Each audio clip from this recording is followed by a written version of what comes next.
Why did the United States attack Libya, Iraq, Afghanistan, and Yemen? Why are U.S. operatives helping to destabilize Syria? And why is the United States government so intent on taking down Iran, in spite of the fact that Iran has not attacked any country since 1798? And what's next? What are we headed for? When you look at the current trajectory that we're on, it doesn't make any sense at all if you evaluate it based on what we're taught in school.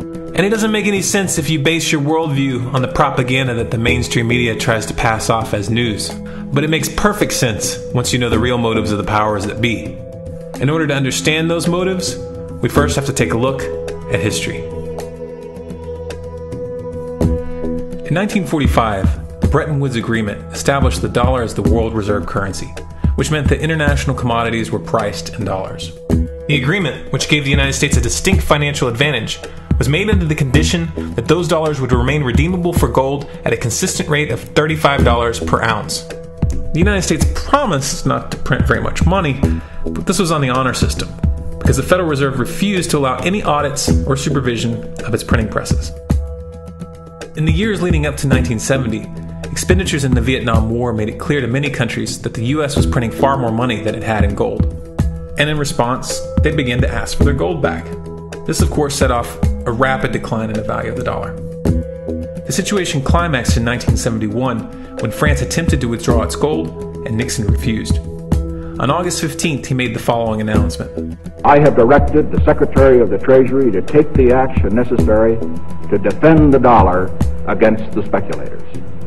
I have directed Secretary Connally to suspend temporarily the convertibility of the dollar into gold or other reserve assets, except in amounts and conditions determined to be in the interest of monetary stability and in the best interest of the United States. This was obviously not a temporary suspension, as he claimed, but rather a permanent default. And for the rest of the world who had entrusted the United States with their gold, it was outright theft. In 1973, President Nixon asked King Faisal of Saudi Arabia to accept only US dollars as payment for oil and to invest any excess profits in US Treasury bonds, notes, and bills. In return, Nixon offered military protection for Saudi oil fields. The same offer was extended to each of the world's key oil-producing countries, and by 1975, every member of OPEC had agreed to only sell their oil in US dollars. The act of moving the dollar off of gold and tying it to foreign oil instantly forced every oil-importing country in the world to start maintaining a constant supply of Federal Reserve paper. And in order to get that paper, they would have to send real physical goods to America. This was the birth of the petrodollar. Paper went out, everything America needed came in, and the United States got very, very rich as a result. It was the largest financial con in recorded history.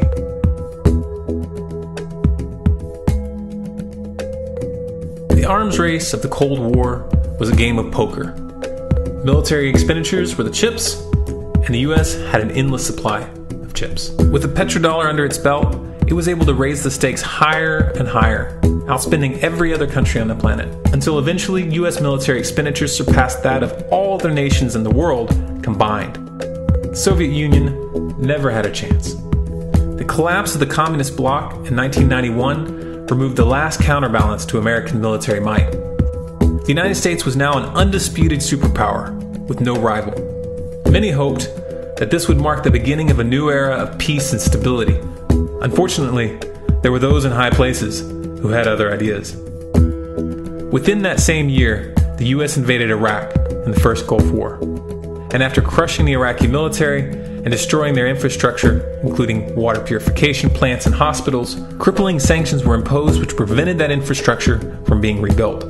These sanctions, which were initiated by Bush Sr. and sustained throughout the entire Clinton administration, lasted for over a decade and were estimated to have killed over 500,000 children. The Clinton administration was fully aware of these figures. We have heard that 500,000 children have died. I mean, that's more children than died in Hiroshima. And you know, is the price worth it? I think this is a very hard choice, but we think the price is worth it. Miss Albright, what exactly was it that was worth killing 500,000 kids for? In November of 2000, Iraq began selling its oil exclusively in euros. This was a direct attack on the dollar and on U.S. financial dominance, and it wasn't going to be tolerated.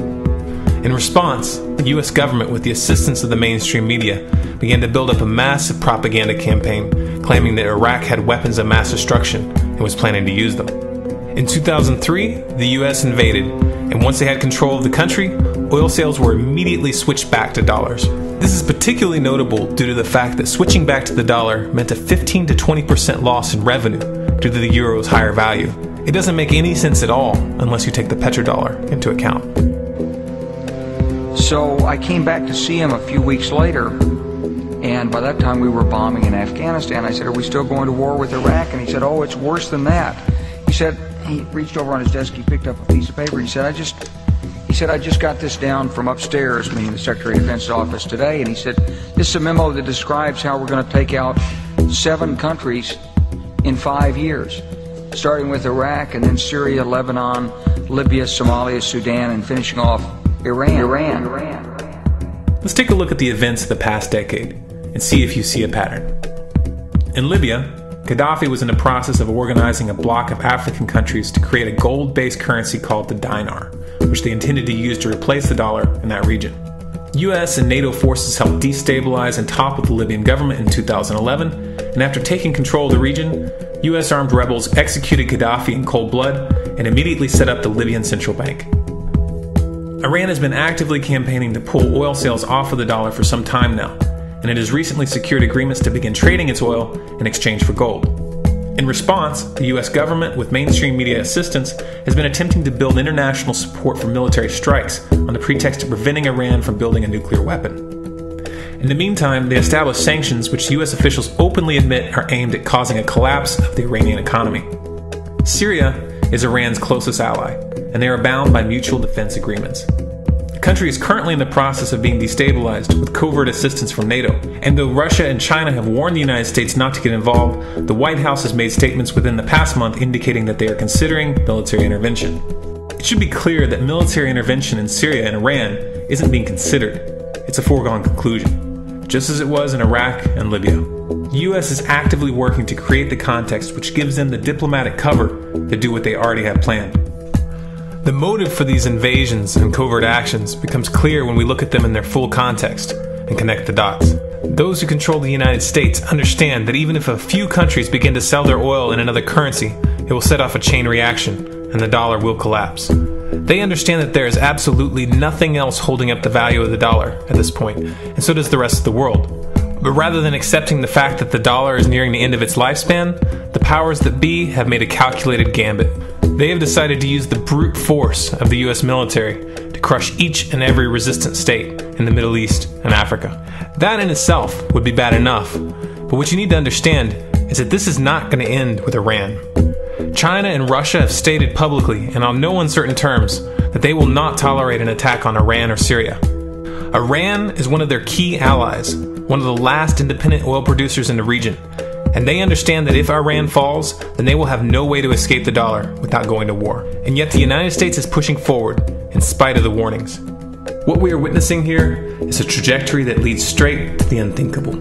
It's a trajectory that was mapped out years ago in full awareness of the human consequences. But who was it that put us on this course? What kind of psychopath is willing to intentionally set off a global conflict that will lead to millions of deaths just to protect the value of a paper currency?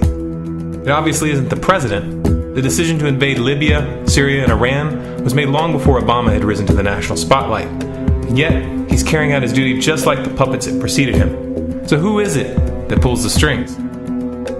Often the best answer to questions like this are found by asking another question. Qui bono? Who benefits? Obviously, those who have the power to print the dollar out of thin air have the most to lose if the dollar were to fall. And since 1913, that power has been held by the Federal Reserve. The Federal Reserve is a private entity owned by a conglomerate of the most powerful banks in the world. And the men who control those banks are the ones who pull the strings. To them, this is just a game. Your life and the lives of those you love are just pawns on their chessboard. And like a spoiled 4-year-old who tips the board onto the floor when they start to lose, the powers that be are willing to start World War III to keep control of the global financial system. Remember that when these wars extend and accelerate. Remember that when your son or your neighbor's son comes back home in a flag-draped coffin. Remember that when they point the finger at the new boogeyman, because the madmen who are running this show will take this as far as you allow them to. So how much time do we have left? It's a question I hear constantly, but it's the wrong question.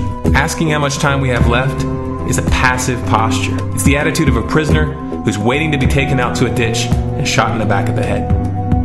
What are our chances? Can we change course? Also the wrong question. The odds don't matter anymore. If you understand what we're facing, then you have a moral responsibility to do everything in your power to alter the course that we're on, regardless of the odds. It's only when you stop basing your involvement on the chances of success that success actually becomes possible. To strip the ill-begotten power from the financial elites and to bring these criminal cartels to justice will require nothing less than a revolution. The government is not going to save us. The government is completely infiltrated and corrupt to the core. Looking to them for a solution at this point is utterly naive.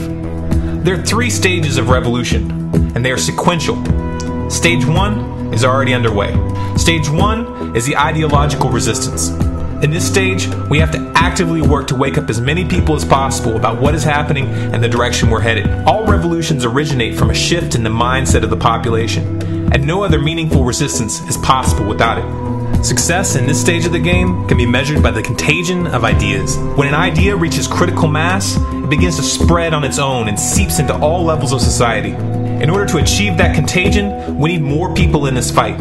We need more people speaking out, making videos, writing articles, getting this information onto the national and international stage. And we especially need to reach the police and the military.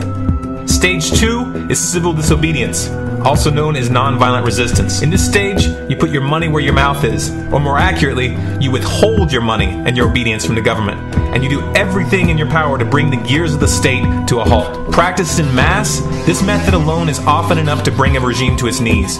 However, if you fail at this stage, Stage 3 is inevitable. Stage 3 is direct physical resistance. Direct physical resistance is the last resort, and it should be avoided and delayed as long as possible. And it should only be invoked after all other options have been thoroughly exhausted.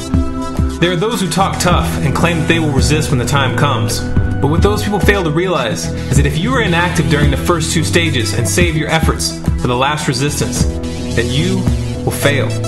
When the Nazis were moving door to door, dragging people out of their homes in Germany, that was the time to fight back physically. But due to the lack of ideological resistance and civil disobedience leading up to that moment, even an armed uprising would have likely failed at that point. An armed uprising can only succeed if the people have established an attitude of active resistance. And active resistance is only possible after their minds have broken free from the mainstream propaganda. If you want to fight back, it's now or never. You're not going to get another chance, and the stakes are far higher than they were in Nazi Germany.